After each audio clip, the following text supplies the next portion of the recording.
Hey guys, it's Chelsa Messenger with Picks and Parlays. We're talking NFL, Browns at Bengals. We've got a promo code for you guys. Use the code BIG10, BIGTEN, if you want 20% off the entire site at picksandparlays.net. Browns are favored in this one, -3.5. The total is 51.5. The Browns enter 4-2 straight up and 3-3 against the number, while the Bengals are 1-4-1 on the season, but 4-1-1 against the spread. We've got Craig Trapp joining us to talk this one. Craig, initial thoughts when it comes to Browns and Bengals? Two teams that got to be both raring to go this week. I mean, the Bengals are up 21-0 and still lose. Browns, I mean, obviously absolutely dismantled at their other rival, the Pittsburgh Steelers.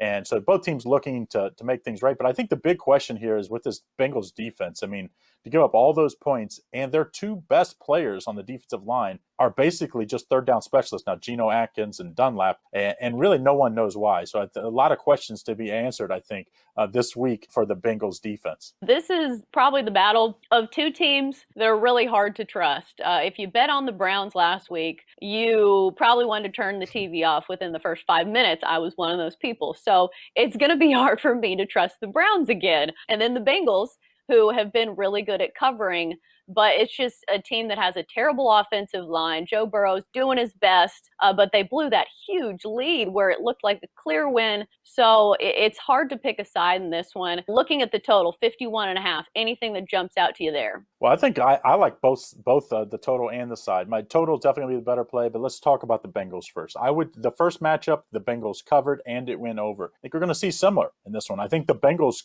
can cover the number. I think it's going to be a tight game. Joe Burrow moved up and down the field against the same Cleveland defense. So playing a team for the second time, the first time he's got to do that in the NFL, I think will be a big key for Joe Burrow. And at least the Bengals have started to run some shorter patterns to get the ball out of his hands quicker. I think you'll see that. That's what he did at LSU. I think he's comfortable with that. I think they'll continue to do that. And I think they score points. And so that means I like the Bengals as my lesser play, but I like the over the most because the Bengals defense hasn't stopped anybody, but the Bengals offense had a lot of success against the same Cleveland team. So I do think they'll score. I think both teams score in the 30s for the second time this year that they played each other. I think it's like 33-30 type game and going way over this total of just 51. I was shocked this total wasn't 54. I'm on the over as well because you mentioned Joe Burrow actually moved the ball pretty well in that first matchup. He had 61 attempts. That's a lot for especially a rookie quarterback. So the fact that they trust him enough to throw the ball that much, and they did put up some points. And then you've got the Bengals run defense, which is the third worst in the entire NFL. And the Browns do enter with one of the better rushing attacks in the NFL. It seems like the Browns either score in single digits against really good defenses like Pittsburgh and Baltimore, but they do put up a lot of points when it comes to bad defenses.